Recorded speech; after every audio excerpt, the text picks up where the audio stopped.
Hello दोस्तों, कैसे हैं आप लोग। तो क्लास 6 की एनसीईआरटी में चैप्टर नंबर 7 तक हो चुका है।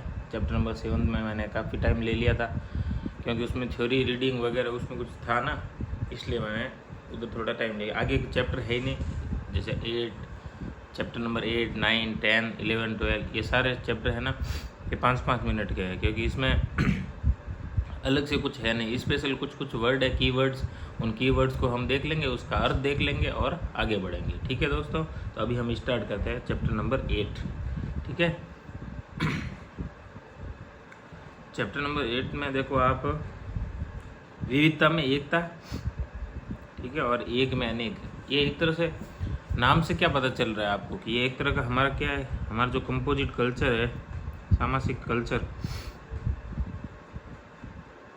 एक तरह से इंडिया का जो कल्चर है, सोसाइटी है ना,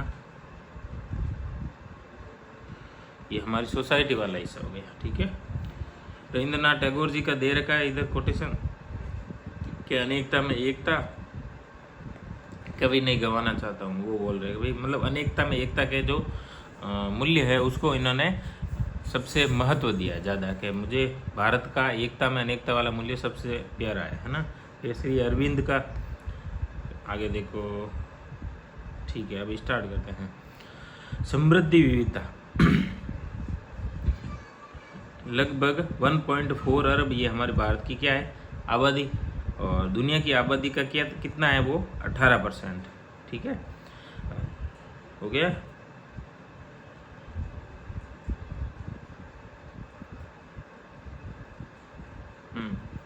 देखो, एक सर्वेक्षण किया गया, मानव विज्ञान सर्वेक्षण, भारतीय मानव विज्ञान सर्वेक्षण किया गया, यानी कि ह्यूमन साइंस, मतलब ह्यूमन पे जो हमारा समाज है उस पे है ना। तो उसका सर्वेक्षण किया, 4635 समुदायों का इन्होंने सर्वेक्षण किया। उसमें क्या है, 25 लिपियों का उपयोग है और 325 भाषाएं हैं। ठीक है, इनके बारे में इन्होंने सर्वेक्षण में बताया है। ठीक है, फिर आगे, हाँ, ये जो विविधता में एकता वाला है, ये भारत का जो मेन कल्चर है उसको बार बार बताएंगे। भारतीय कल्चर कैसा, कि विविधता में एकता क्यों, और उसका प्रमाण इन्होंने दे दिया आगे कि जो भारतीय मानव विज्ञान सर्वेक्षण हुआ था उसमें लगभग 4635 समुदायों का इन्होंने सर्वेक्षण किया था, 25 लिपियाँ और 325 भाषाएं है ना। एक भाषा छोड़ो, दो छोड़ो, 325 कितनी होती है, बहुत सारी, 325 तरह की भाषाएं भारत में, इसलिए भारत को विविधता में एकता। ठीक है, फिर आगे देखो हमारे भोजन, अब क्या खाने के बारे में बताएगा कि भाई भारत का उत्तर में जैसे ये राजमा, कश्मीर, हिमाचल इधर, फिर देखो ये इधर उत्तराखंड और हिमाचल का राजमा देखो, और कश्मीर का राजमा देखो। मतलब बोलने की क्षेत्रीय विविधता इतनी ज़्यादा है कि आप देखोगे हर थोड़े मतलब किलोमीटर्स के बाद में, या हर एक स्टेट का खुद का कुछ ना कुछ स्पेसिफिक अलग होता है, हर चीज़ चेंज हो जाती है ना। फिर ये देखो लोबिया, बासमती राइस, मूंग दाल, मसूर दाल, चावल, इधर भी चावल। ये चावल कहाँ का है जब मैप, जैसे आप इंडियन ज्योग्राफी कर लोगे अच्छी तरह से, तो जब मैप में कहीं भी कुछ भी डॉट आएगा तो आपको आइडिया लग जाएगा कि ये कहाँ का है। जैसे वहाँ भले स्टेट की बाउंड्रीज नहीं हो, फिर भी आपको पता चल जाएगा। तो वही है ना कि ज्योग्राफी को आपको पूरी की पूरी मैप से करनी है, यानी इंडिया का मैप, वर्ल्ड ज्योग्राफी, वर्ल्ड का मैप से ऐसे करते रहोगे आपको तो पिन पॉइंट, यानी जहाँ कहीं भी पॉइंट दिखेगा कि भाई चाहे किसी देश का नाम हो चाहे ना हो, पॉइंट दे के आप बता दोगे, आपको आइडिया लग जाएगा कि ये किसी स्थान का नाम है। ठीक है, तो ये चावल इधर वापस वेस्ट बंगाल में आ गया ये चावल। फिर ये मक्का, छोले मक्का, ये किधर आ गया, हम इधर ये छत्तीसगढ़ उड़ीसा वाला एरिया आ गया ये।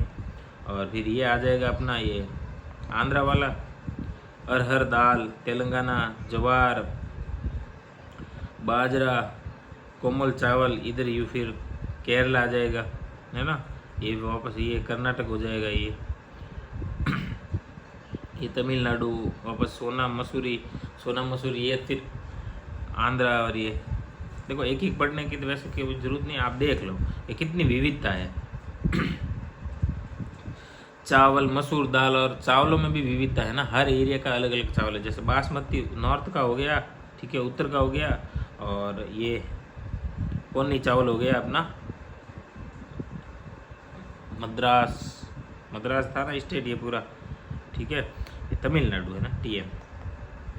ऐसे इस ये भी बात नहीं है हाँ कि सिर्फ तमिलनाडु में है, आंध्र के निकट है तो आंध्रा का कुछ एरिया पोन्नी चावल हो जाएगा, इधर तमिलनाडु में भी हो जाएगा। यानी साउथ की साइड में पोन्नी चावल, कोमल चावल, और ये बासमती कहाँ है तो उत्तर में, ठीक है। एक तरह से ये विविधता में एकता वाली बात है, उसी को बार बार आगे बढ़ा रहा है, तो ऐसा कुछ नहीं है। देखो वस्त्र परिधान, इसमें भी आपको विविधता देखी जाएगी, कहीं पे साड़ी पहनी जाएगी तो कहीं पे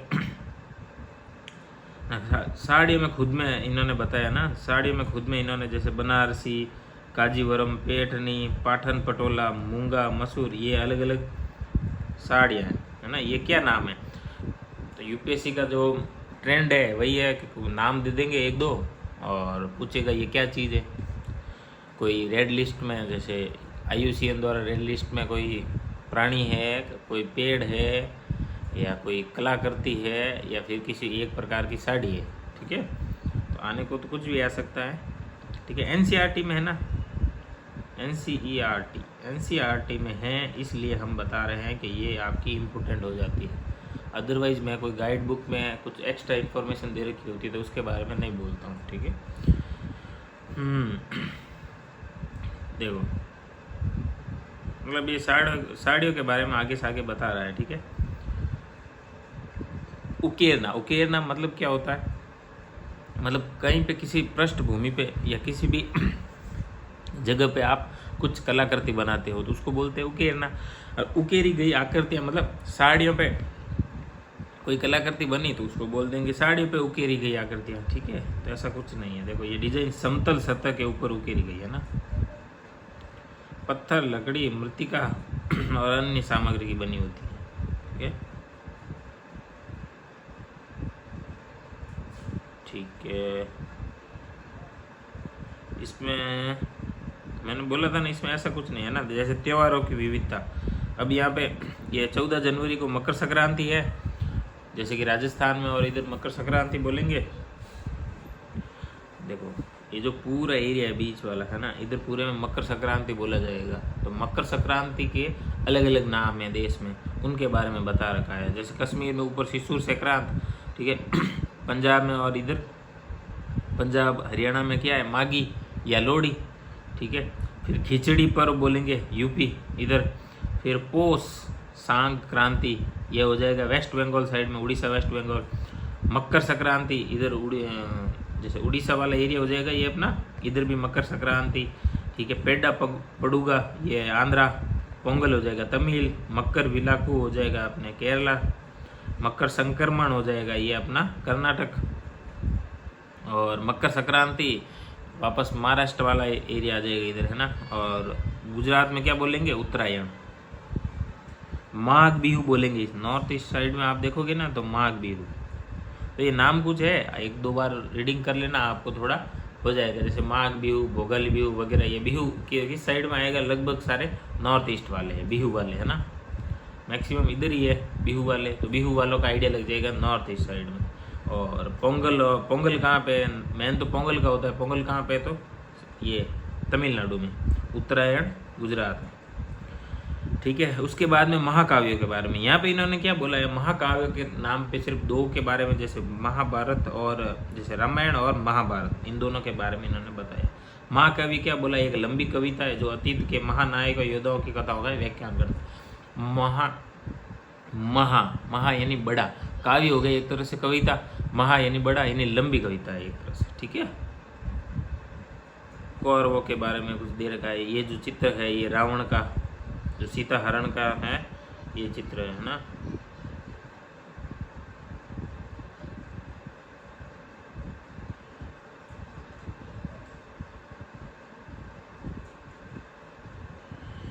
देखिए दोस्तों,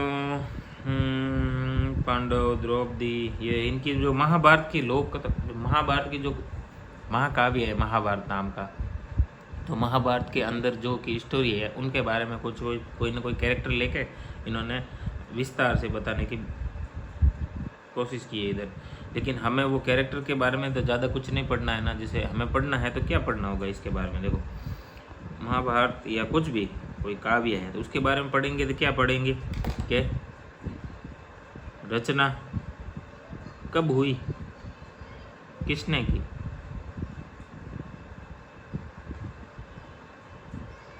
मुख्य तो ये दो है, ठीक है।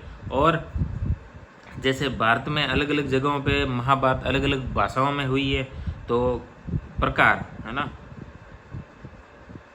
अलग अलग भाषाओं में इसे किस नाम से जाना जाता है, या अलग अलग क्षेत्र के लोगों ने इसकी महाभारत की रचना की है। जैसे रामायण अलग अलग है, तमिल और ये कंबन वाली रामायण और ये सब है ना, तो ठीक है। तो ये 3 चीज़ें होती है, ये हमें देखनी होती हैं किसके बारे में, किसी भी काव्य के बारे में। ऐसा नहीं कि आप जैसे रामायण लेके बैठ गए तो रामायण में जैसे पूरा कि रावण ये था, राम जी ये थे, माता सीता ये थी, ऐसा करके कुछ नहीं है ना। आपको सिर्फ उसमें क्या देखना है कि रामायण की रचना किसने की, रामायण में क्या है कंटेंट, ठीक है। उसका कुछ न कुछ ऊपर से कि भाई रामायण में जैसे श्लोक है, कुछ भी 1,00,000 श्लोक है या 50,000 श्लोक है, ऐसा कहीं न कहीं पे आता है विवरण। वैसे ये भी सवाल नहीं पूछते, लेकिन फिर भी आपकी इच्छा हो तो देख लेना। अदरवाइज़ क्या है, रामायण किसने मूल रामायण की रचना किसने की, अलग अलग भाषाओं में रामायण को किस नाम से जाना जाता है, मतलब अलग अलग भाषाओं में लिखी गई रामायण में कौन कौन सी हैं, ठीक है। और तो क्या यही है बस ठीक है। और समय है ना, समय वैसे ये जो बता रहे हैं ये गलती है इसमें, है ना। समय के बारे में डिस्प्यूट है, तो एग्जैक्ट रामायण महाभारत के टाइम के बारे में आप नहीं बता पाओगे, वेदों के टाइम के बारे में नहीं बता पाओगे। फिर भी आपको जैसे ये 1500 से 600 के बीच में है, इस टाइम में ही आपको ये 900 साल, इस टाइम में ही आपको वैदिक एज करके आएगा। इस 900 साल में आपको सारी की सारी रामायण महाभारत वेदों को इसी के अंदर फिट किया गया है, ठीक है। तो ठीक है, तो हमें भी यही बताना है कि वैदिक एज, वैदिक काल का, वैदिक सभ्यता बोलते हैं ना, तो उस टाइम की थी। तो हो गया हम अपना चैप्टर 8 हो गया अपना, ठीक है। अब चैप्टर नंबर 9 क्या है, परिवार और समुदाय। चैप्टर नंबर 9 देखने की भी जरूरत नहीं है। एक तो ये देखो तिरुवल्लुवर, ये है ना,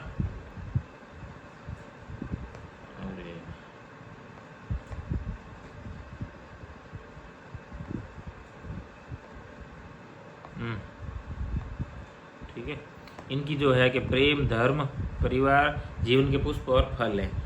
कुछ नहीं, परिवार के बारे में, परिवार क्या होता है फिर आगे जाके आपको बता देगा ये, परिवार की भूमिका, ठीक है। सोसाइटी के लिए आप ये पढ़ सकते हो, लेकिन सोसाइटी का एक साथ में पढ़ोगे तो थोड़ा क्या है, सोसाइटी का इतना लंबा है ही नहीं, जब वो क्या सिलेबस इतना लंबा है नहीं। सोसाइटी वाला हिस्सा आप अगर छोटी कोई बुक या कोई नोट्स है कहीं से, तो छोटा सा पढ़ के ख़त्म कर लेना, यहाँ से पढ़ने की वैसे ज़रूरत नहीं है, ठीक है। आगे समुदाय के बारे में बता देगा, परिवार और ये समुदाय से बस, ठीक है।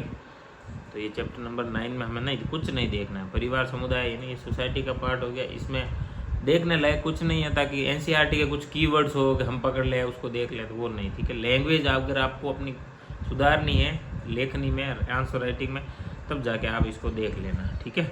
फिर आता है लोकतंत्र यानी पॉलिटी के बारे में, ठीक है।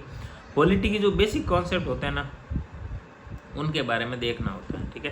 तो ये क्या है, आधारभूत लोकतंत्र भागवत शासन, ठीक है। ये हो गया अपना चैप्टर नंबर 10। फिर महाभारत के अंदर जो श्लोक है वो क्या है, राजा नाम धर्म गोप्तरम धर्म रक्षित रक्षिता, ठीक है।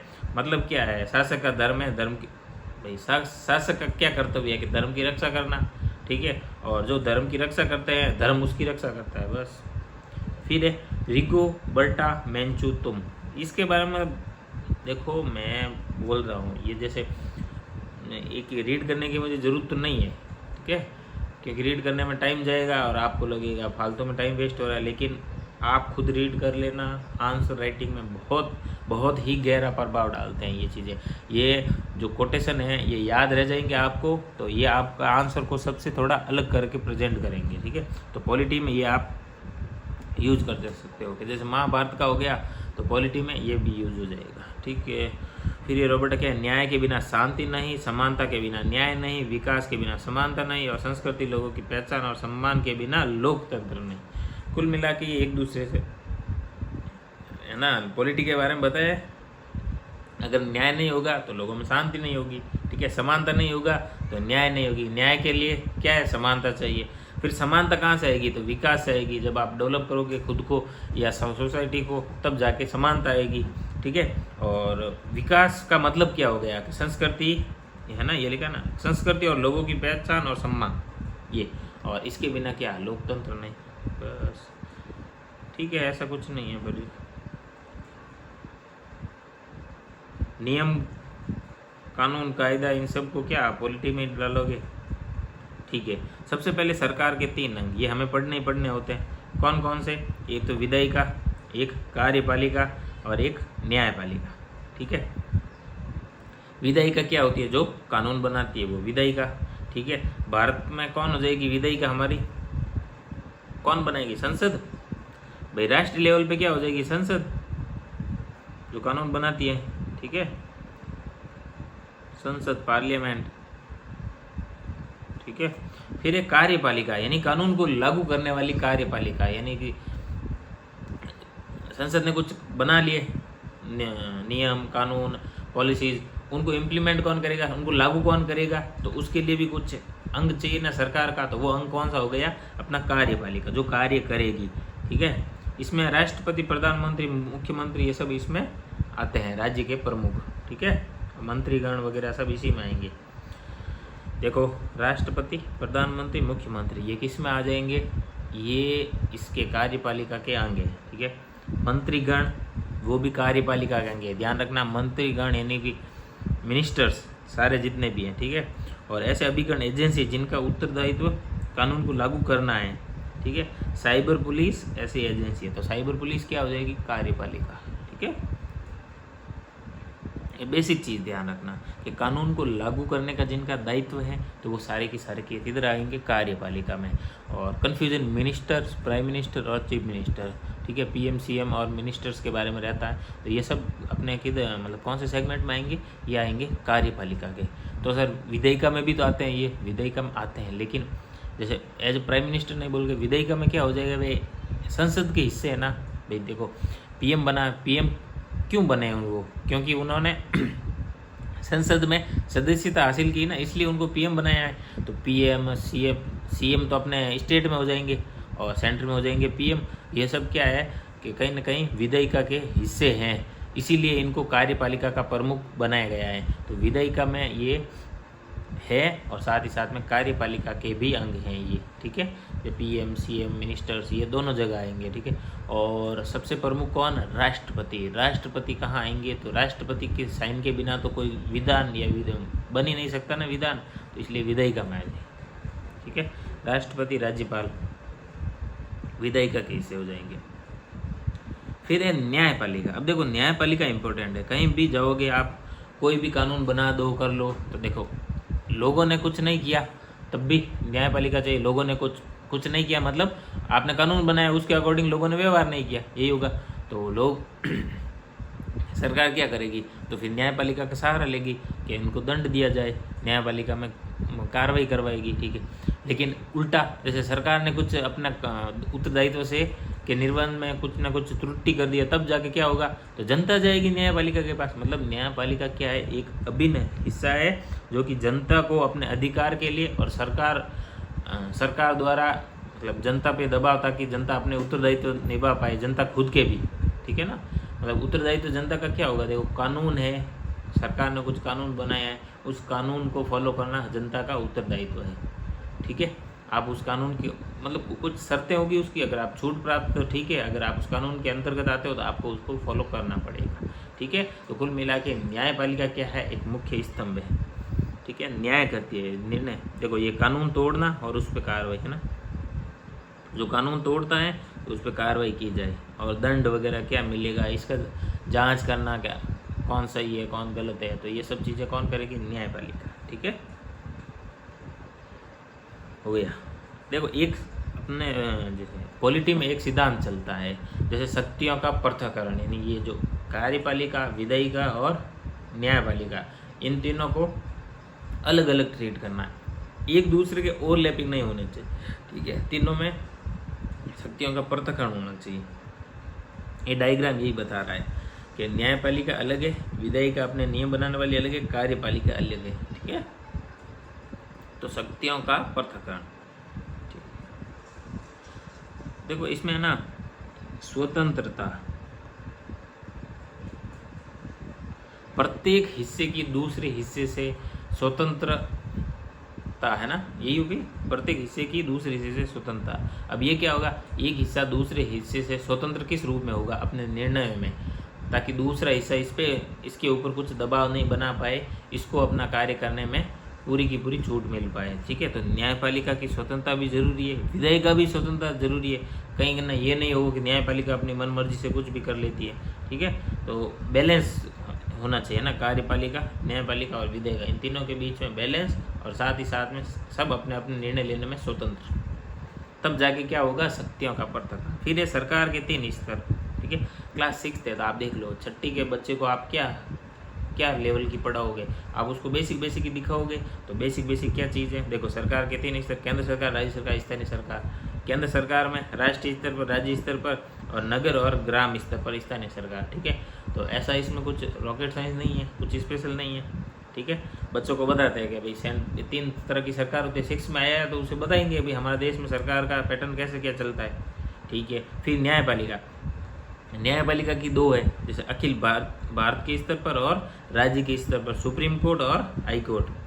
ठीक है, SC और HC, सुप्रीम कोर्ट और हाई कोर्ट। ठीक है, फिर है विधायिका के अंग कौन कौन से होते हैं, तो राष्ट्रीय स्तर पर, राज्य स्तर पर 2 विधायिका होगी। राष्ट्रीय स्तर पर जो विधायिका होगी उसमें 2 सदन है, लोकसभा और राज्यसभा। ठीक है, ये सब क्या करेंगे, राष्ट्रीय स्तर पर, यानी कि राष्ट्रीय स्तर की कोई विधायिका है तो वो क्या करेगी, राष्ट्रीय स्तर पे कानून बनाएगी, और राज्य स्तर की कोई विधायिका है तो वो क्या करेगी, तो राज्य स्तर पर कानून बनाएगी। ठीक है, तो राज्य स्तर पर क्या है, विधानमंडल अथवा विधानसभा। ठीक है, और कहीं कहीं पे देखो विधानसभा और विधान परिषद दोनों भी होती हैं, बहुत कम राज्य हैं जहाँ पे विधान परिषद है। तो आपको कमेंट करना है कि कौन कौन से राज्यों में आज भी विधान परिषद मौजूद हैं। सभी राज्यों में विधानसभाएं तो है, ऑब्वियस है, लेकिन विधान परिषद सभी में नहीं है, लेकिन कुछ में है। तो कौन कौन से में आप जरूर बताना कमेंट करके। ठीक है, इधर साइड में दे रखा है सदन के बारे में, जैसे सदन है ना, तो सदन क्या है उसके बारे में दे रखा है। ठीक है भाई, एक ऐसी सभा जहाँ कानूनों पर चर्चा की जाती है या उसे पारित किया जाता है। ठीक है, तो वो हो गया सदन। विधायिका हो गया। अब बच्चे को दिखा रहे हैं कि भाई कार्यपालिका कहाँ का, केंद्र के स्तर पर, यानी राष्ट्रीय स्तर पर और राज्य स्तर पर। ठीक है, तो संघ सरकार और राज्य सरकार, सेंट्रल गवर्नमेंट और स्टेट गवर्नमेंट। ठीक है, संघ सरकार और राज्य सरकार, सेंट्रल और स्टेट।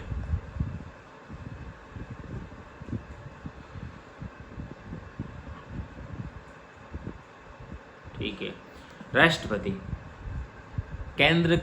केंद्र में जाओगे तो राष्ट्रपति होगा प्रमुख, किसका, कार्यपालिका का प्रमुख, और तीनों सेनाओं का सर्वोच्च कमांडर कौन होता है, राष्ट्रपति। ठीक है, और राज्य स्तर पे कौन होगा, राज्यपाल। इधर फिर सेना है ना, नहीं, ठीक है ना, तीनों सेनाओं के प्रमुख तो सिर्फ राष्ट्रपति होंगे। अब राज्यपाल में मत चिपका देना। ठीक है, फिर मुख्यमंत्री क्या होता है, कार्यपालिका का प्रमुख होता है। प्रधानमंत्री भी कार्यपालिका का प्रमुख होता है।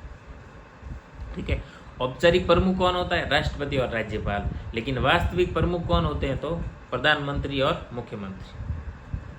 ठीक है, अब एक कार्य, क्या आपने क्या कहा, केंद्र सरकार राज्य सरकार अलग अलग तो बना दी, दोनों का काम क्या है, वो जैसे PM CM होंगे तो वो कार्यपालिका में एक तरह से कानूनों को लागू करवाएंगे, और विधायिका के स्तर पर संसद और राज्य की विधानमंडल है तो वो क्या करेंगी, तो वो भी कानून बनाएगी। तो आपने 2 अलग अलग क्यों बनाए, तो बनाए तो ये अलग अलग क्या काम करेंगे, तो ये काम करेंगे, देखो जो सेंट्रल लेवल पे है ना, केंद्र सरकार के बारे में ये सारे कार्य, रक्षा, डिफेंस, विदेश मामले, परमाणु ऊर्जा, संचार, मुद्रा, करेंसी नोट है ना, जो नोट छापते हैं वो, अंतरराज्य वाणिज्य, यानी कि एक राज्य दूसरे राज्य से अगर व्यापार करता है तो फिर वो केंद्र सरकार, उस पर कानून कौन बनाएगी, केंद्र सरकार बनाएगी, है ना।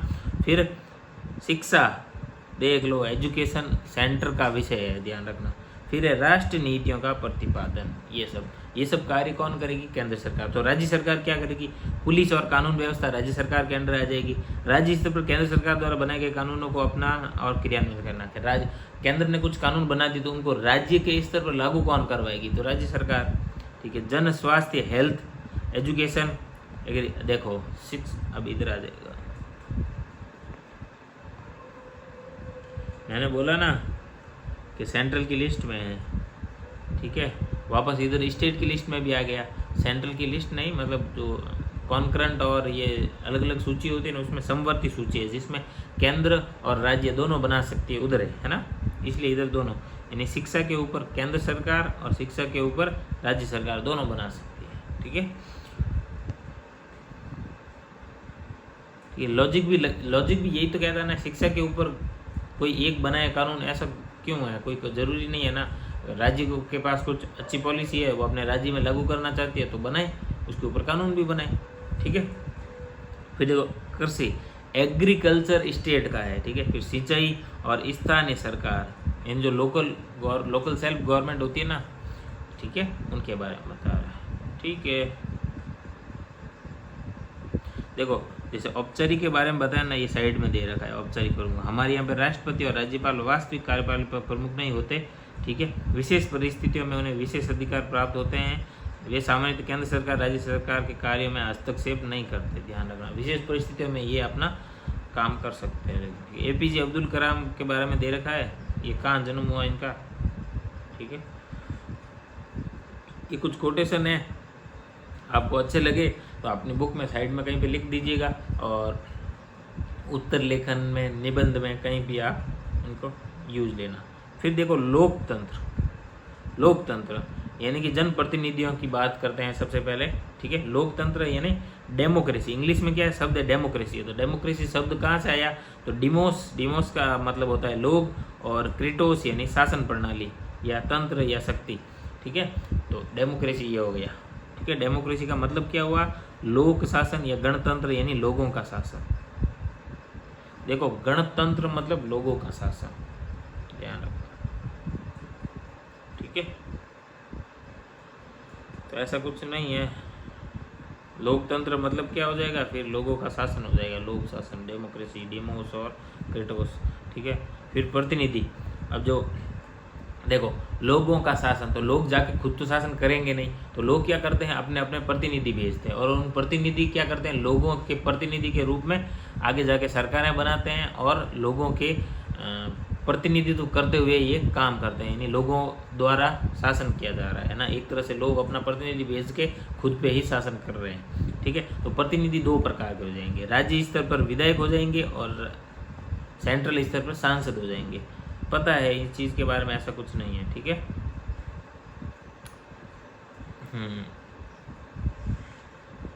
ठीक है, 2024 में जो ये आंकड़ा है, ये ध्यान रखना क्या है, 97 करोड़ वोटर्स, ठीक है। भारत विश्व का सबसे बड़ा लोकतंत्र, ये ध्यान रखना। भारत में कुल वोटर्स कितने हैं, देखो जनसंख्या अलग चीज़ हो जाती है, मेल फीमेल ये सारे रेशियो अलग हो जाएंगे, लेकिन जो वोटर्स हैं जो कि 18+ हैं वो अलग हो जाएंगे ना। तो वो कौन है, तो मतलब कितने हैं, कितने हैं, तो 97 करोड़ यानी 97 करोड़ है अपने टोटली, ठीक है। यानी 18 से ऊपर के सभी, क्योंकि 18 से ऊपर वाले सभी को हमने मतदान का, ठीक है, अधिकार दे रखा है ना कि आप मतदान कर सकते हो, इसलिए।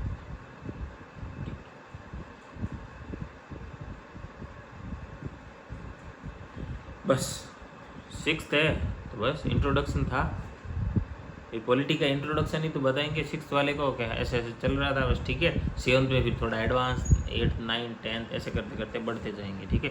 तो हम भी क्या इतना थोड़ी देखेंगे उसमें, ठीक है। फिर आते हैं अपने जो स्थानीय सरकार के बारे में, लोकल गवर्नमेंट, सेंट्रल और स्टेट गवर्नमेंट का जो ऊपर से जो बेसिक ढांचा था, स्ट्रक्चर था, हमने देख लिया। फिर अब देखते हैं, जो देखो जहाँ भी लोकल यानी स्थानीय सरकार, लोकल सेल्फ गवर्नमेंट की बात आएगी, सबसे पहले गांधी जी का नाम आएगा, मोहनदास करमचंद गांधी। क्योंकि गांधी जी है ना, हर चीज़ में यही बोलते थे कि स्थानीय सरकार को ही महत्व दिया जाना चाहिए, ठीक है। एक सत्ता या बहुमत का लोकतंत्र, बहुमत का शासन, ठीक है, ये गांधी जी इसके खिलाफ थे, ठीक है। असली भारत गाँवों में बसता है, ये गांधी जी का कोटेशन है, ठीक है। तो गांव में बसता है, तो भारत में गांव में है, तो गांव कितने हैं, तो देखो टोटल 6 लाख गांव हैं, और 8000 कस्बे और 4000 से अधिक नगर हैं, ठीक है। तो ये सारे थोड़ा ध्यान रखना होता है, क्योंकि इन सब चीज़ों से अपने आंसर में वजन आता है। ये कोई ऐसी चीज़ें नहीं है जो कि अरे ये भी हमें याद रखना पड़ेगा क्या, ऐसा करने की कोई बात नहीं, क्योंकि गांव कितने हैं अपने देश में, ठीक है। कस्बे कितने हैं, नगर कितने हैं, ये तो पता होना ही चाहिए। ये 6 लाख गांव, 8,000 कस्बे और 4,000 करीब नगर, ये ध्यान रखना है। 6 लाख और 8 ऐसे दे रखा है तो आप मानो कि 6 लाख 1 नहीं हो सकता या 599 नहीं हो सकता, ऐसी कुछ बात नहीं है, ऊपर नीचे होंगे, ये लगभग दे रखा है सब, ये देखो, ठीक है।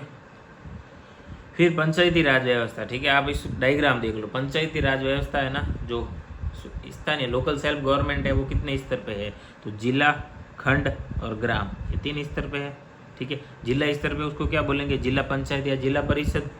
फिर खंड स्तर पे खंड पंचायत या पंचायत समिति या मंडल परिषद, ये 3 नाम। ग्राम स्तर पे ग्राम परिषद और ग्राम पंचायत। फिर देखो ये बोला त्रिस्तरीय प्रणाली, त्रिस्तरीय प्रणाली यही तो थी, ठीक है, ग्राम, खंड और जिला, बस। फिर है ग्राम पंचायत। ग्राम पंचायत के बारे में बोलोगे तो ग्राम पंचायत क्या होती है, तो एक मुखिया होता है जिसे सरपंच या प्रधान बोलते हैं, ठीक है। और अभी इस टाइम में क्या हो रहा है, महिलाएं सरपंच ज़्यादा बन रही हैं, ये भी एक लाइन है, ध्यान रख लेना, ठीक है। ये एग्जाम्पल्स है, ठीक है ना। जैसे महाराष्ट्र में 2017 में महाराष्ट्र में ये दानेश्वर कामले, ये है दानेश्वर कामले, ठीक है। ये किन्नर है, ये क्या सरपंच बने थे, ठीक है। तो इनको सरपंच में अच्छा योगदान है, इसलिए सरपंच में जो अपने गांव के विकास में वगैरह में अच्छा योगदान है, इसलिए देखो ना 6 लाख गाँव में से सिर्फ इन्हीं का नाम बुक में क्यों छपा है, तो कुछ तो इन्होंने अपने गांव में अच्छा काम किया होगा। फिर है ये वंदना बहादुर मेधा जी, ठीक है, ये MP की है, ठीक है, भील समुदाय की है, ठीक है, तो इनका नाम है, तो इन्होंने भी कुछ किया। फिर है महाराष्ट्र के अहमदनगर के, ठीक है, हिवरे बाजार, ठीक है, पोपटराव बागूजी पवार, ठीक है, पोपटराव बागूजी पवार है ये, इनका नाम स्पेशली है क्योंकि इन्होंने क्या पूरा एक तरह से उधर जल संग्रहण पे ज़्यादा इन्होंने काम किया है, ठीक है। पूरे का पूरा बंजर ज़मीन को पूरा रिवाइव करने में इनका स्पेशल योगदान है। 2020 में इनको पद्मश्री सम्मानित किया गया। फिर आगे देखो, हाँ अब क्या होता है, देखो सचिव जी, आगे पंचायत याद है, सचिव जी हमारे, ठीक है। तो ग्राम पंचायत की सहायता करने के लिए कौन होता है, सचिव। सचिव क्या करता है, सचिव का काम क्या है, तो बैठकों का आयोजन और अभिलेखों का रख रखाव, सचिव के ये 2 काम है। फिर एक होता है पटवारी। पटवारी क्या करता है, भू अभिलेखों का रख रखाव, यानी कि जो पट्टे जमीन, जो एग्रीकल्चर लैंड वगैरह कुछ भी है ना, जिस एरिया का पटवारी है उस एरिया के ज़मीन से संबंधित जितने भी अभिलेख है उसके रख रखाव कौन करेगा, तो पटवारी करेगा, ठीक है। फिर है बाल हितैषी पंचायत, मतलब कुल मिला के बच्चों को पंचायत में आके अपनी समस्याएं बताने का मौका देना, वो बाल हितैषी पंचायत हो जाएगी, ठीक है। ऐसा कुछ नहीं है ना, कहीं कहीं पे जैसे महाराष्ट्र जैसे दे रखा है, देखो सिक्किम और महाराष्ट्र में कहीं कहीं पे बाल पंचायत जैसा कुछ चलता है ना, तो ऐसा इसमें देखने लायक तो कुछ है नहीं, ठीक है बच्चों। अब आते हैं, देखो ग्राम पंचायत हो गई, अब है पंचायत समिति, जिला परिषद, ठीक है। तो देखो पंचायत समिति, अब ध्यान रखना, देखो इसमें कौन होते हैं सदस्य। सदस्य स्थानीय लोगों द्वारा चुने जाते हैं। गांवों के सरपंच, विधानसभा के स्थानीय सदस्य हो सकते हैं, ठीक है। तो ये जो पंचायत समिति बनती है ना, पंचायत समिति के सदस्य कौन होते हैं, जिस एरिया की पंचायत समिति है उस एरिया के गाँवों के जो सरपंच होंगे वो इसके सदस्य, ठीक है। क्या बोल रहे हैं ये देखो, वापस देख लेते हैं, ठीक है। खंड स्तर पर पंचायत समिति, पहली बात तो ग्राम स्तर पे ग्राम पंचायत, खंड स्तर पे पंचायत समिति। ग्राम पंचायत जिला परिषद के बीच की कड़ी है एक तरह से, है ना। देखो नीचे ग्राम होती है पंचायत, ऊपर होती है जिला, बीच में कड़ी का काम कौन करती है, तो खंड बोलेंगे अपन। खंड में क्या हो जाएगी, तो पंचायत समिति खंड के स्तर पर हो जाएगी, ठीक है। इन संस्थाओं के सदस्य स्थानीय लोगों द्वारा चुने जाते, परंतु उनमें क्षेत्र के गाँवों के सरपंच, राज्य विधानसभा के स्थानीय और अन्य सदस्य भी हो सकते हैं, ठीक है। इनको भी इसमें पंचायत समिति में शामिल किया जाता है, ठीक है। वैसे तो इसके सदस्य जो पंचायत समिति के सदस्य होते हैं इनका भी अलग से चुनाव होता है, ध्यान रखना। जो ये खंड स्तर पे होती है इनका भी चुनाव होता है। कौन करता है, तो वही स्थानीय लोग करते हैं, वोट डायरेक्ट चुनाव होता है इनका भी, है ना, प्रत्यक्ष स्थानीय लोगों द्वारा किया जाता है चुनाव होता है। इनके सदस्य भी चुने जाते हैं, ठीक है। इनके सदस्य अलग होते हैं, लेकिन जो स्थानीय उधर के गांव के सरपंच है, इनको भी सदस्य माना जाता है इसमें, ये पंचायत समिति का ही हिस्सा बोला जाता है उनको। साथ ही साथ में राज्य विधानसभा के स्थानीय सदस्य, यानी कि उस एरिया के एमएलए वगैरह है, ठीक है, वो भी उस समिति के सदस्य के रूप में माने जाएंगे। अन्य सदस्य में होंगे, मुख्य सदस्य मेन सदस्य कौन होंगे, तो उनका चुनाव होगा, ठीक है। प्रधान वगैरह होते हैं इसमें भी चुनाव में, ठीक है, पंचायत होती है उसमें, ठीक है। हो गया पंचायत समिति। राज्य दर भिन्न भिन्न होता है, ठीक है। जो ये पंचायत समिति वाला जो बोला ना कि वोट होते हैं, सरपंच ये सदस्य होते हैं, ये राज्य टू राज्य कुछ भी अपना पैटर्न हो सकता है, ठीक है। तो स्थानीय सरकार आपने बताया ना, राज्य पे डिपेंड करता है, राज्य कैसे स्थानीय सरकारों को महत्व देता है वो, ठीक है। फिर आगे देखो,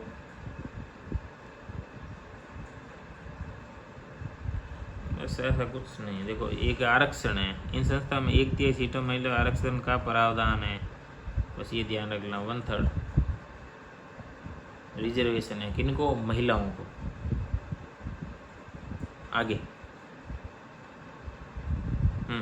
कौटिल्य के अर्थशास्त्र के बारे में बता रखा है। कौटिल्य कौन, तो चाणक्य, ठीक है, चाणक्य के बेटे थे इसलिए चाणक्य, कुटिल बुद्धि के थे इसलिए कौटिल्य, ठीक है। 2300 वर्ष पहले अर्थशास्त्र की रचना की थी। उसमें बताया है कि अर्थव्यवस्था, राज्य का कर्तव्य, युद्ध और इन सब के प्रकार, ठीक है।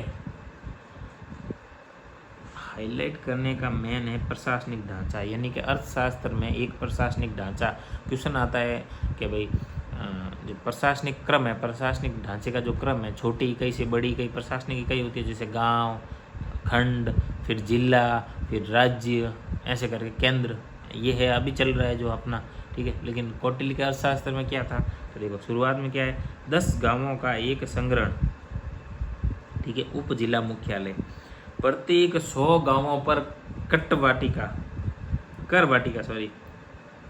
कर यानी टैक्स है ना, कर वाटिका जिला मुख्यालय, प्रत्येक 400 गांवों पर द्रोणमुख, ठीक है, और प्रत्येक 800 गांवों पर स्थानीय यानी प्रांतीय मुख्यालय स्थापित करेंगे। ये एक तरह से प्रशासनिक ढांचा है, ठीक है। यानी कि इन्होंने 10 पे क्या बोला, इन्होंने एक संग्रहण, 10 गांवों का एक संग्रहण होगा, 100 का एक जिला मुख्यालय होगा, 400 का द्रोणमुख होगा और 800 का क्या होगा, तो स्थानीय यानी प्रांतीय मुख्यालय, ठीक है दोस्तों। ये एक तरह से वो प्रशासनिक ढांचा दे रखा था अर्थशास्त्र का, इसलिए पढ़ लिया हमने। एक ख़त्म हो गया ये चैप्टर, बस क्लास 6 में। और क्या फिर है 12 नंबर क्या है, आधारभूत लोकतंत्र भाग 3, 2 तो पढ़ लिया आपने, कौन कौन से, फर्स्ट, सेकंड, केंद्र सरकार राज्य सरकार हो गया। सेकंड पढ़ा, उसमें क्या हो गया, स्थानीय सरकारों में ये ग्राम पंचायत वगैरह ये, ठीक है। अब नगरीय स्थानीय सरकार है, ठीक है, नगर के लेवल पे क्या हो जाएगी, तो ये अपने संविधान सभा के सदस्य है, रुस्तम के सिद्धवा, इनका जो कोटेशन है वो दे रखा है। कुल मिला के स्थानीय लोकल सेल्फ गवर्नमेंट उनके बारे में बताया है इन्होंने कि भाई उसको प्रमोट किया जाना चाहिए, ठीक है। ठीक है, एक तरह से ये कॉन्सेप्ट क्या है, सहभागी लोकतंत्र, पार्टिसिपेटरी डेमोक्रेसी, सहभागी लोकतंत्र। इसमें क्या होता है कि भाई नगर के जो लोग हैं इनको भी शामिल किया जाए ताकि ये अपने जो शासन में भागीदारी कर पाए। पंचायत पे यानी ग्राम स्तर पे जो ग्राम पंचायत होती है तो गांव के लोगों को उसमें एक तरह से पार्टिसिपेशन करवाना ताकि आप पंचायत सरपंच के रूप में धीरे धीरे जाके आपके एक तरह से जो लोकतंत्र है, जो डेमोक्रेसी है, उसमें हिस्सा ले रहे हो आप खुद। इसलिए लोकल सेल्फ यानी स्थानीय सरकारों का योगदान क्या है, तो स्थानीय सरकारों के महत्व के बारे में पूछे तो सबसे पहले हमें यही बोलना है कि सहभागी लोकतंत्र यानी पार्टिसिपेटरी डेमोक्रेसी में ये अपना महत्वपूर्ण योगदान देते हैं, ठीक है। ये देखो आगे फिर वापस पिरामिड आ गया अपना, क्या आया देखो, राष्ट्रीय स्तर पर संघ सरकार, फिर राज्य सरकार और स्वशासन के लिए स्थानीय सरकार है, ठीक है। फिर देखो इधर आ जाएगा अपना ग्रामीण और नगरीय, दोनों अलग अलग। ग्रामीण पढ़ के आ गए हम, पंचायती राज संस्थाएं, जिला पंचायत, पंचायत समिति, ग्राम पंचायत और ग्राम सभा। ये ग्राम सभा, ग्राम पंचायत, पंचायत समिति, जिला पंचायत, ये हो गए लेवल, हेरारकी बोलोगे आप, है ना इसमें। नगर के इधर क्या हो जाएगा, नगर में देखो सबसे नीचे वार्ड के लोग, फिर वार्ड समिति। देखो वार्ड क्या होता है कि ये नगर में जो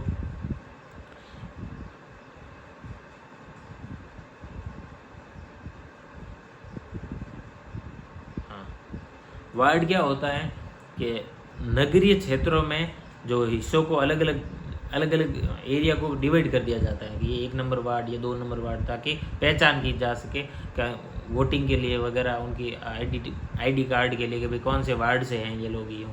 यूँ करके वार्ड में डिवाइड किया जाता है, ठीक है। नगरों को वार्ड में डिवाइड किया जाता है, इसलिए सबसे निचले स्तर पर वार्ड के लोग हो जाएंगे, फिर वार्ड समिति, और फिर नगर निगम, नगर परिषद, ये नगर पंचायत जो भी ये हो जाएगी, ठीक है।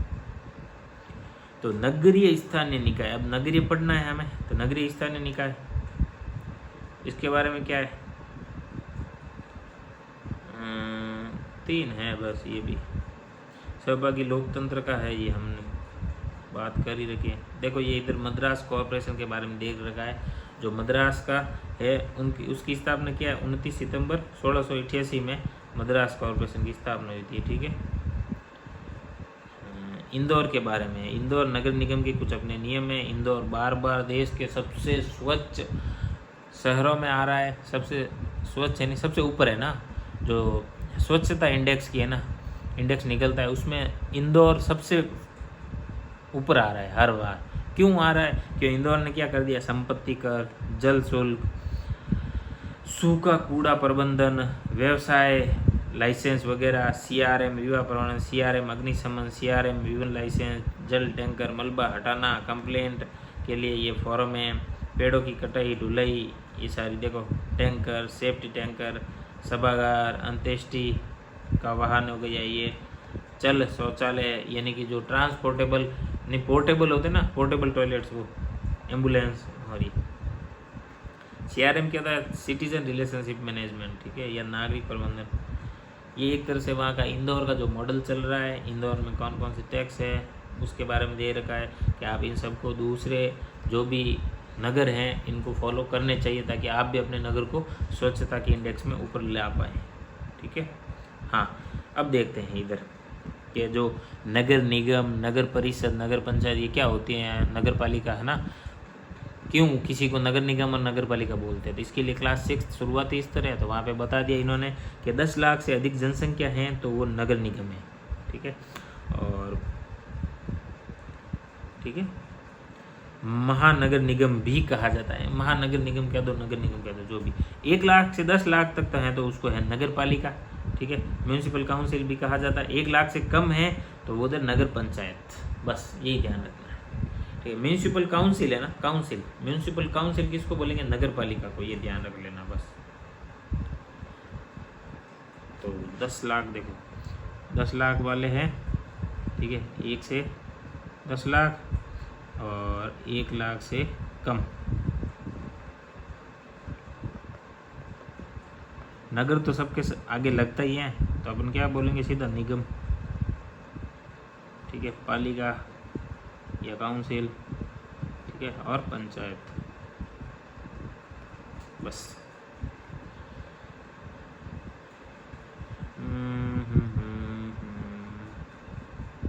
बस दोस्तों, ये इस चैप्टर में इतना ही कि ये 3 स्तर पे होते हैं। पहले इसकी हायरार्की, ये एक देख लेना आप, और एक साथ में नगर निगम, नगर पालिका और नगर पंचायत, ये एक साथ में, ठीक है। वैसे आपने पढ़ लिया, वापस देखने की ज़रूरत नहीं है आपको इसमें, ठीक है। कार्य का महत्व, ये आगे वाले चैप्टर है ना, एक तरह से सामान्य जीवन पे है ना, जीवन की जागरूकता, अपना जीवन में कैसा क्या करना चाहिए, कोई क्या नहीं करना चाहिए, इसके ऊपर है, ठीक है। तो ये पढ़ने की वैसे ज़रूरत नहीं रहेगी अपने को, क्योंकि इसमें फैक्चुअल कुछ चीज़ें है नहीं। हाँ, आर्थिक गतिविधियों वाला आ जाएगा इसमें, आर्थिक गतिविधियों के प्रकार, प्राइमरी, सेकेंडरी, टर्शियरी, ये पढ़ते हैं ना, प्राथमिक, द्वितीयक, तृतीयक प्रकार के व्यावसायिक गतिविधियाँ होती हैं, तो वो कौन कौन सी होती है, ये सब इसमें शायद आएगा, आगे देखते हैं।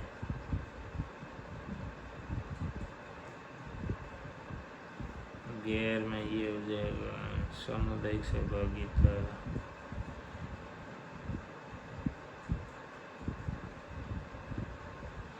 नहीं मजदूरी वेतन क्या होता है इसके बारे में दे रखा है, आप इसे देखने की जरूरत नहीं है। ठीक है, आगे वाले चैप्टर में आएगा। ये देखो हमारे आसपास की आर्थिक गतिविधियाँ। ठीक है, चाणक्य के अर्थशास्त्र के बारे में जो कोटेशन है आप देख लेना। मैं मुख्यतः इसमें बता देता हूँ। जैसे आर्थिक क्षेत्रों की जो आर्थिक गतिविधियाँ होती हैं इनको 3 हिस्सों में प्राथमिक, द्वितीयक, तृतीयक में डिवाइड किया गया है। प्राथमिक गतिविधियाँ कौन कौन सी हो गई, ठीक है, और द्वितीय कौन सी और तृतीय कौन सी, इसके बारे में। ठीक है,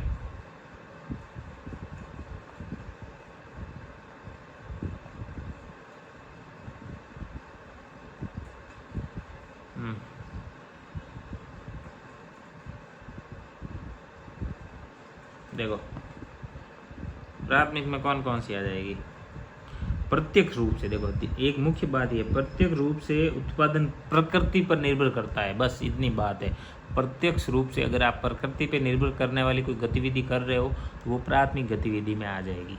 ठीक है, प्राथमिक क्षेत्र गतिविधि में बस। अब उदाहरण क्या है, कृषि क्षेत्र में अन्न, ठीक है, सब्जियों की खेती, जंगल से लकड़ी का एकत्रण करना, लकड़ी भी क्या डायरेक्ट प्रकृति से, खदानों से कोयला, देखो खदानों से कोयले का मतलब खदान से कुछ भी निकालो आप, खनिज संपदा, ठीक है, उसका आप माइनिंग कर रहे हो, खनन कर रहे हो, तो फिर वो किधर आएगा, प्राथमिक में। मत्स्य पालन से मछली, कुक्कुट पालन, फार्म से अंडे प्राप्त करना, ये सब किस में आएंगे, प्राथमिक गतिविधियों में। हो गया, देखो प्राथमिक गतिविधि, प्राथमिक गतिविधि में ये एग्जाम्पल्स है ना, ये जो वर्गीकरण इन्होंने बताया ना, प्राथमिक, द्वितीयक, तृतीयक, इसमें एग्जाम्पल है। जैसे कृषि कहाँ आएगा तो प्राथमिक में आ जाएगा, फिर है खनन कहाँ आएगा तो वो आ जाएगा प्राथमिक में, फिर है मछली पकड़ना वो भी प्राथमिक में, फिर कुक्कुट पालन और वानिकी यानी ये फॉरेस्ट्री है ना, लकड़ी काटना जंगल से, ये फिर आ जाएगा निर्माण, द्वितीयक यानी प्राथमिक से जस्ट आगे वाला, यानी प्राथमिक गतिविधियों से जो उत्पाद प्राप्त होंगे उनको यूज लेके जो आगे गतिविधि करेगा उसको द्वितीयक बोलेंगे। यानी कि सेकंड लेवल पे जो खड़ा है वो द्वितीयक। क्या क्या आएंगे इसमें कार्य, निर्माण का कार्य, विनिर्माण का कार्य, मैन्युफैक्चरिंग, ठीक है, और जल आपूर्ति, देखो जल आपूर्ति किस में आएगा, सेकेंड में, ठीक है ना, द्वितीयक। सौर ऊर्जा देख लो, सौर ऊर्जा भी द्वितीयक में आ जाएगा। सौर ऊर्जा नाम से आपको लगेगा कि जैसे सूर्य वाला है तो सीधा प्राथमिक होगा क्योंकि प्रकृति से सीधा बन रहा है, नहीं, सौर ऊर्जा द्वितीयक में। और विद्युत उत्पादन ये भी द्वितीयक में है। ये तीनों इम्पोर्टेंट है, बाकी चीज़ें तो सब ध्यान में भी रह जाएगी, जल आपूर्ति, सौर ऊर्जा और ये विद्युत उत्पादन। फिर है टर्शियरी, एक तरह से तीसरी क्या कर रही है, फर्स्ट और सेकंड दोनों को अपनी सेवा दे रही है। प्राथमिक और द्वितीयक क्षेत्र को अगर अपनी सेवा दे रहे हैं, सर्विस दे रहे हैं, वो कौन हो जाएंगे, तृतीयक क्षेत्र वाले। इसमें क्या, स्वास्थ्य देखभाल आ जाएगी, व्यापार और उपयोगी सामग्री आ जाएगी, संचार और बैंकिंग, परिवहन, ये सब आ जाएंगे इसमें, ठीक है। देखो वापस देखो, स्वास्थ्य वाली गतिविधियाँ यानी हेल्थ, हॉस्पिटल वगैरह, ये स्कैनिंग मशीनें वगैरह है ना, ये सारी चीज़ें किधर आ जाएगी, सेवा में आ जाएगी। फिर है व्यापार उपयोगी सामग्री, व्यापार में हेल्प करने के लिए कुछ सामग्री इधर उधर करना, ट्रांसपोर्टेशन वगैरह कहाँ आ जाएगा, ये थर्ड में आ जाएगा सर, ठीक है। संचार, कम्युनिकेशन, मोबाइल फ़ोन वगैरह ये किधर आ जाएगा, ये भी सर्विस में। बैंकिंग भी एक तरह की सेवा है, परिवहन भी एक तरह की सेवा है, ठीक है। फिर देखो आगे बढ़ते हैं, ग्रीन हाउस, कृषि, खनन, मत्स्य पालन, मत्स्य, देखो ग्रीन हाउस बोलो कुछ भी बोलो, अगर कृषि है, एग्रीकल्चर है तो कहाँ पे आ जाएगी, अपने फर्स्ट में, बस सीधी सी बात है। सेकेंडरी के बारे में इन्होंने देखो डेफिनेशन ध्यान रखना, सेकेंडरी मतलब द्वितीय गतिविधियाँ है, लेकिन द्वितीय गतिविधियों का डेफिनेशन बोलने को बोलोगे तो क्या बोलोगे, यही है जो कि प्राथमिक क्षेत्र पर आधारित वस्तुओं को रूपांतरित करते हैं। मतलब प्राथमिक क्षेत्र से कुछ वस्तु प्राप्त हुई है, उसका जो हुलिया, उसका शकल सूरत चेंज करके आपने कुछ नया कर दिया, उसका रूप परिवर्तित कर दिया, या उसमें कुछ एडिशन, कुछ डिलीशन, ऐसा कुछ किया, तो वो सारी गतिविधियाँ किधर आ जाएगी, द्वितीयक में, ठीक है, द्वितीय गतिविधियों में आ जाएगी। एग्जाम्पल्स जो हमने पढ़े वही निर्माण, पानी, बिजली, ये सब पढ़ लिया था हमने एग्जाम्पल, ठीक है। ये फोटो वाला है, ये देख लेना कि मोटर वाहन कारखाना, वस्त्र कारखाना, औषधि कारखाना, फर्नीचर निर्माण की इकाई, ये सब ये सेकेंड में आ जाएंगे। फिर थर्ड, टर्शियरी, थर्ड जो क्षेत्र है वो क्या है, ठीक है। तो प्राथमिक और द्वितीयक दोनों जो लोग हैं उनकी जो सहायता करेगा वो थर्ड है, बस हो गया थर्ड। ठीक है, एक ट्रक चालक अनाज और सब्जियों को खेत से उद्योग और बाजार में ले जाता है। अब देखो सब्जियां कहाँ होगी, खेत में, और सब्जियों आगे उद्योग और बाजार में आगे उसकी खरीद फरोख्त होगी। ठीक है, तो उसके बीच में कौन है, ट्रक वाला। ट्रक वाला वहाँ से सब्जियों को लेकर आगे जाके फिर बाजार में उस सप्लायर है, जो भी बाजार का खरीदार है, उसको देता है, वहाँ तक पहुँचाता है। तो ट्रक वाले ने क्या किया है, एक तरह से मध्य का है ना, दोनों के बीच में मीडिएटर का काम किया है ना, यहाँ से वस्तुओं को लेकर वहाँ तक पहुँचाया है। ठीक है, तो वो एक तरह की क्या हुई, सेवा हो गई, सर्विस। ठीक है, सामान्यतः सेवा का मतलब हम लेते हैं कि भी फ्री में की हुई, इधर फ्री का कुछ लेना देना नहीं है। सेवा मतलब सर्विस, सर्विस का मतलब कि आपने अपने जो क्या बोला, किसी अलग चीज़ का निर्माण नहीं किया, जबकि आपने उसके निर्माण में हेल्प कर दी। ठीक है, बस ये देखो ना, तृतीयक क्षेत्र का साइड में देखो, उन गतिविधियों का समूह जिनमें प्राथमिक द्वितीयक क्षेत्रों के समपूरक सहायता प्रदान करने वाले सेवाओं को प्रावधान है, परिवहन, बैंकिंग, व्यवसाय प्रबंधन, ये सब। ठीक है, ये देखो सॉफ्टवेयर तैयार करना, रेस्टोरों की सेवा, हवाई अड्डे की सेवा, रिटेल, भंडार, ये सब क्या हो जाएंगे, सेवा में आ जाएंगे। ठीक है, गोदाम, वेयर हाउस किसको बोलते हैं, एक इमारत जहाँ पे उत्पादों को बेचने उपयोग करने तो दुकानों में किराए पर देने से पहले रखा जाता है, आगे से मतलब कुल मिला के उसका भंडारण किया जाता है। कुछ भी किसी भी चीज़ में आगे यूज़ लेने से पहले उसको कहीं पे स्टोर किया जाता है, भंडारण किया जाता है, इसलिए इसको भंडार गृह बोलते हैं, गोदाम भी बोलते हैं, और वेयर हाउस।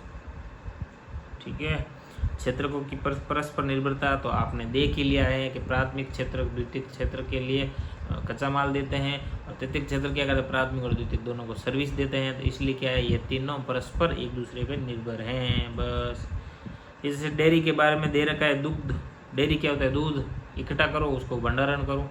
ठीक है, उसका प्रोसेस होता है। फिर क्या है, ये जो डेयरी सहकारिता है, इसमें क्या होता था, दूध जो घर घर जाके दूध खरीदना, फिर आगे जाके बेचना, एक तरह से कुछ लोग बिचौलिया का काम करते थे। तो इन्होंने सहकारिता से है ना, अमूल है, आनंद मिल्क यूनियन लिमिटेड, अमूल का पूरा नाम है। ये 1940 में ये अमूल बनाई थी। इधर क्या हुआ, उन्होंने सब लोगों को सीधे ही आओ आप अपना दूध डायरेक्ट अमूल कंपनी को दे दो, बस बिचौलियों को हटा दिया था। ठीक है, तो ये अमूल का एग्जाम्पल था। ये देखो वर्गीस कुरियन और त्रिभुवन दास पटेल, ये कौन है, ये इस अमूल के स्टार्ट करने में इनका हाथ है सबसे पहले। सहकारी संगठन क्या होता है, देखो सहकारी संगठन नाम बार बार सुना होगा आपने और पढ़ा भी होगा, आपको उसको पता भी होगा कि क्या होता है, लेकिन फिर भी देखो जो डेफिनेशन दे रखी है वो देख लेते हैं। व्यक्तियों का एक समूह जो स्वेच्छा से, ध्यान रखना सबसे पहली बात, जोर जबरदस्ती नहीं, सब अपनी इच्छा से इकट्ठा हुए हैं। ठीक है, स्वेच्छा से आकर औपचारिक तरीके से आर्थिक सामाजिक आवश्यकताओं को पूरा करता है। समूह के सभी सदस्य सहकारी संगठन के स्वामी होते हैं, ध्यान रखना।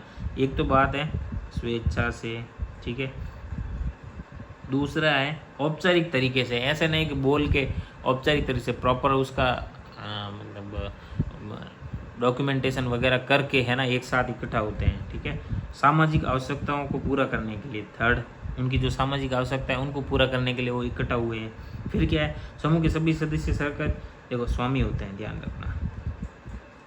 जो सारे सदस्य हैं वो उस संगठन के स्वामी हैं, प्रत्येक सदस्य उसका स्वामी है। ठीक है, और निर्णय में उसकी भी हिस्सेदारी होती है। तो ये हो गया सहकारी संगठन। ये 5 बातें आप ध्यान रखना। पाचुरीकरण एक तरह की प्रक्रिया है जिसको में गर्म करके हानिकारक बैक्टीरिया को नष्ट करके दूध को ज़्यादा टाइम के लिए संग्रहित किया जा सकता है। फिर ठीक है, कारखाना एक भवन जहाँ पे निर्माण होता है वस्तुओं का, सीधी सी बात। खुदरा क्या है, खुदरा एक तरह से रिटेल है ना, जहाँ पे जाके आप सीधे ही ग्राहक को, अंतिम उपभोक्ता जो उस वस्तु का अंतिम उपभोग करेगा उसको बेचोगे, ये ध्यान रखना। तो वो हो गया खुदरा। निर्यात क्या हो गया, देश से बाहर, यानी भौगोलिक सीमाओं से बाहर आप जाके कुछ भी चीज़ें बेचते हो, देश की जो आर्थिक सीमाएं हैं उनसे बाहर जाके कुछ भी चीज़ें बेचोगे तो उसको क्या बोलेंगे, निर्यात। वस्तुओं और सेवाओं का किसी एक देश में उत्पादित होते हैं, किसी अन्य देश में बेचा जाता है। ठीक है, बस हो गया, बस ख़त्म। ठीक है, तो ये क्लास 6 वाली एनसीईआरटी ख़त्म हो चुकी है। तो दोस्तों देखो जल्दी जल्दी आप इसको भी कंप्लीट कर दीजिएगा। नेक्स्ट वीडियो में लेके आऊँगा क्लास 7 की एनसीईआरटी से। Okay friends, thank you.